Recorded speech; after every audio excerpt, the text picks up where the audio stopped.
to give you an overview on the status that we obtain in the Nanotera project MIXSEL.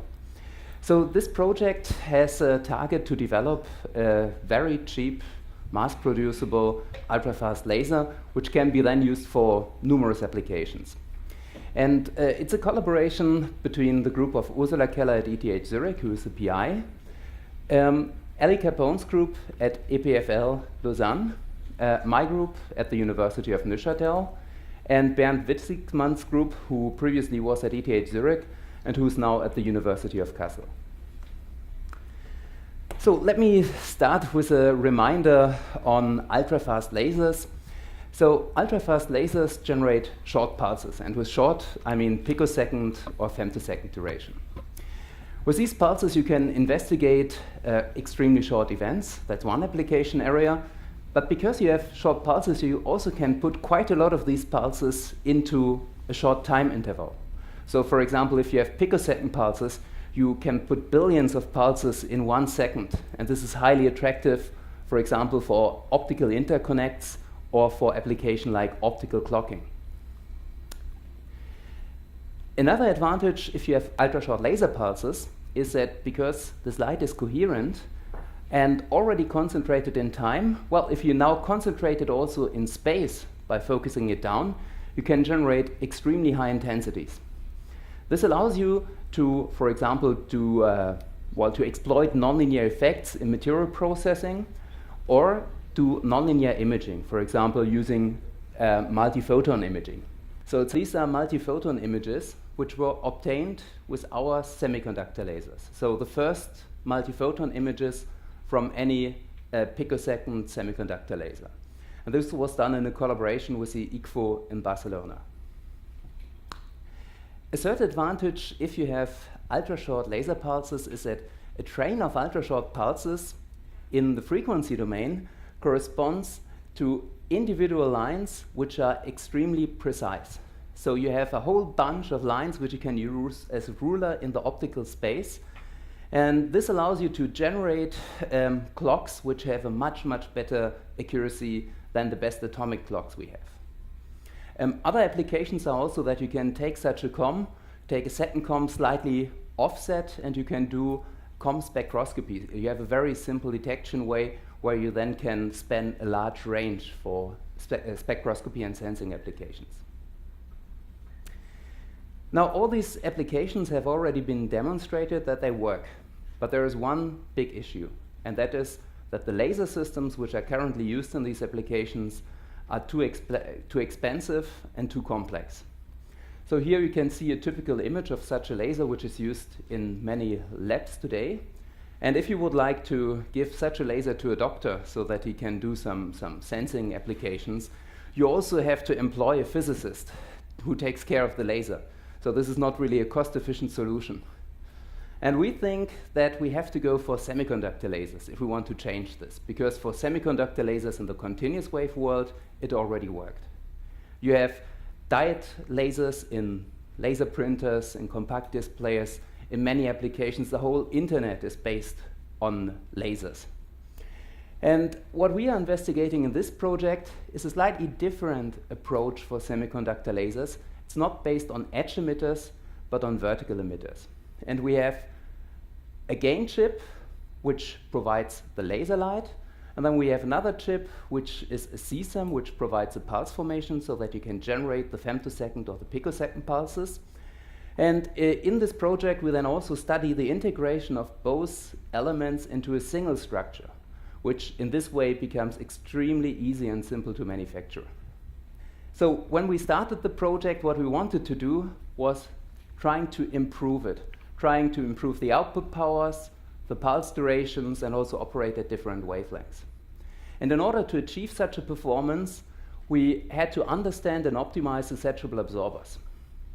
And in our consortium, we're really in an excellent position for this, because Professor Witzigmann is a specialist for the simulation of such semiconductor structures. And Eddie Capone's group and Ursula Keller's group are leading groups in the field of vertical emitters.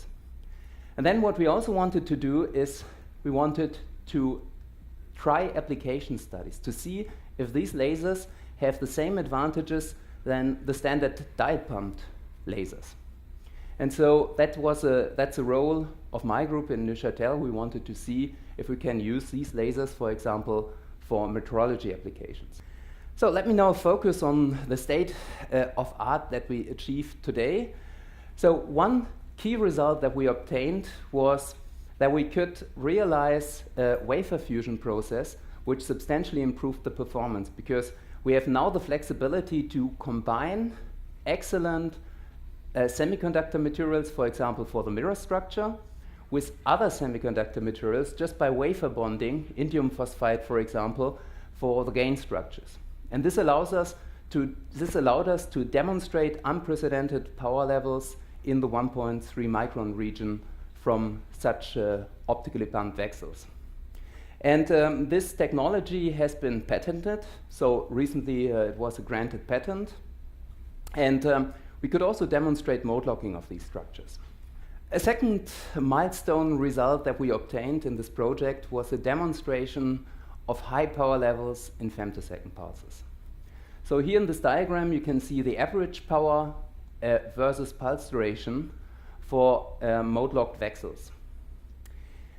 Mode-locked VCSELs can generate very short pulses, so some groups in the UK and also in Germany have demonstrated that you even can go to 200 femtoseconds, or this starts at 10 milliwatts. If it would start at 1 milliwatt, would even have a dot at 100 femtoseconds, but then only at 3 milliwatts. And for many applications, this is not enough.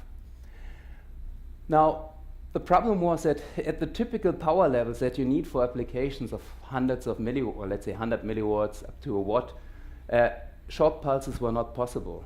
And in this project, we could demonstrate that if we optimize the lateral absorber for fast recovery, and also if we control the dispersion, that we can realize a source where we have femtosecond operation, so 800 femtoseconds, here you can see the autocorrelation, and a watt power level.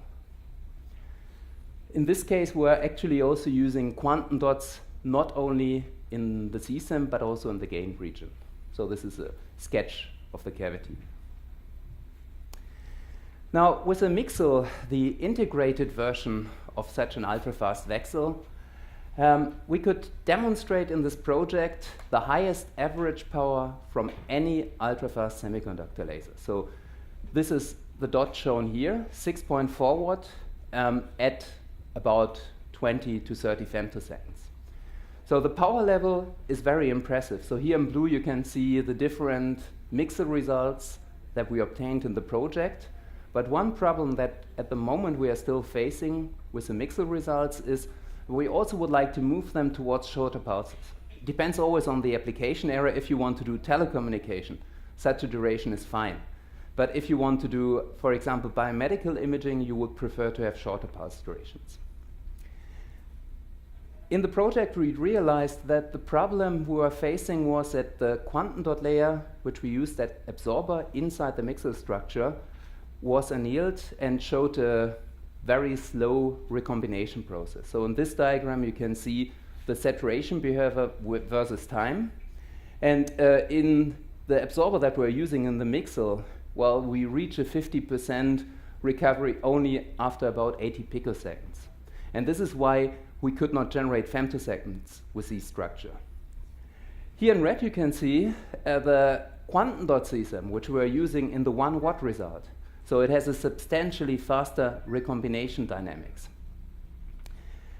Now, very recently, we obtained an improvement in the quantum dot saturable absorbers, and we could also integrate them into MIXSELs. And as you can see, they have an even faster recombination time than the absorber that we're using in the 1 watt 800 femtosecond result. And this could be integrated into a MIXSEL structure. These are very first results. We did not optimize the structure at all for thermal properties. So it's on a thick gallium arsenide wafer, and the thermal conductivity is pretty low. However, we could already demonstrate that it works. Just with the first structure, we could obtain 4.8 picosecond pulses, so substantially shorter pulse durations. And the shorter pulse durations also enabled us to scale up the repetition rate. So here you can see a picture of a 20 gigahertz cavity, that's the output coupler, that's the gain chip, very close together. And so this technology works. Now in the next step, we have to optimize the dispersion and then also do the improvements in thermal properties. And then we think that we can also obtain watt level powers in femtosecond pulses from MIXSELS. So thank you very much for your attention. I would quickly like to mention that we also have 5 posters. So if you have any further questions about the technical details, please come to our posters. Thank you very much.